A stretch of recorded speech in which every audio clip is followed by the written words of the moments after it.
வணக்கம் நேர்களே. இந்தியர்கள் நமது நாட்டை விட்டு வெளிநாடுகளுக்கு குடிபெயர்ந்த ஒரு 180 நாளுக்கு பிறகு அவங்களை என்ஆர்ஐ அப்படின்னு சொல்கிறோம். அந்த என்ஆர்ஐயில் பேங்க் அக்கௌண்ட்டை பற்றி தான் நீங்கள் பேச போகிறோம்.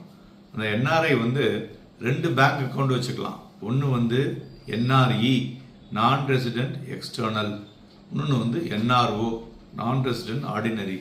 இந்த எக்ஸ்டர்னல் டிசைன் ஃபார் என்ஆர்ஐ பார்த்தீங்கன்னா அவங்க அவங்களுடைய foreign income deposit in India.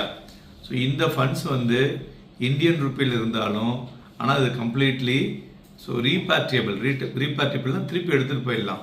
So both principal and இன்ட்ரெஸ்ட்டை ஸோ அப்ராட் வித்தவுட் ரெஸ்ட்ரிக்ஷன்ஸ்னு சொல்லலாம். அடிஷ்னலி இதில் இன்ட்ரெஸ்ட் ஏனாகுது இல்லையா, இது இந்தியாவில் அது tax free in India. So அதனால் இந்த அக்கௌண்ட் இஸ் பெனிஃபிஷியல். என்ஆர்ஐக்கு மேனேஜ் இன்வெஸ்ட் இங்கேயே வச்சுக்கிட்டு அது கொஞ்ச நாள் பிறகு ஓவர்சீஸுக்கு எடுத்துன்னு போகிறது. ஸோ லிக்விடாக எடுத்துகிட்டு போகலாம். ஸோ அதுமாதிரி என்ஆர்ஓ அக்கௌண்ட் என்னென்னா நான் ரெசிடென்ட் ஆர்டினரி. இது உங்களுடைய income earned within India such as இங்கே சில பேருக்கு பார்த்தீங்கன்னாக்கா ரெண்டல் இன்கம் வரும், டிவிடெண்ட்ஸ் வரும், பென்ஷன்ஸ் வரும். இதெல்லாம் இது என்னென்னா இது not like NRE account.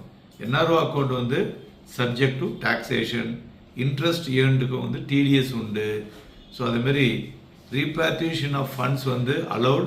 But இதுக்கு ஒரு லிமிட் இருக்குது. ஒரு வருஷத்துக்கு 1 மில்லியன் பர் ஃபினான்ஷியல் இயர் தான் பண்ணலாம். பட் சப்ஜெக்ட் டு அப்ளிகபிள் டேக்ஸஸும் விழும். ஸோ இது யூஸ்ஃபுல் ஃபார் என்ஆர்ஐ. அவங்க ஒரு ஃபினான்ஷியல் இன்ஃப்ளோ இந்தியன் சோர்ஸஸில் இருக்கிறதுக்கு இது என்ஆர்ஓ பெட்டராக இருக்கும். எனக்கு ஃபினான்ஷியல் சோர்ஸஸ் இந்தியாவில் கிடையாது, அவுட் சைடில் தான் இருக்குது அப்படிங்கிறவங்க என்ஆர்ஐ அக்கௌண்ட்டை ஓப்பன் பண்ணிக்கலாம். ஸோ இதில் பார்த்தோன்னா NRI maintain overseas income Indian currency with easy லிக்விடிட்டினா என்ஆர்இ. ஸோ என்ஆர்ஐங்கிறது என்ன சொன்னோம், இங்கே வரக்கூடிய rent, dividend, pension, property sale இதெல்லாம் என்ஆர்ஓவில் போட்டுக்கலாம்.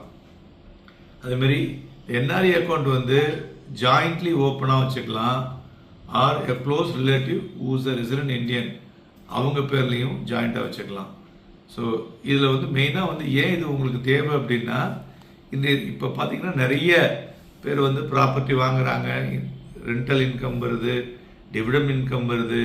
அதுமாரி அந்த இன்புட்டுக்காக இதை யூஸ் பண்ணிக்கலாம். ஸோ இது உங்களுடைய பசங்க ஃபாரினில் இருந்தாலோ இல்லை உங்களுடைய பொண்ணுங்க ஃபாரினில் இருந்தாலோ நீங்கள் இதை அட்வைஸ் பண்ணுங்கள். நன்றி, வணக்கம்.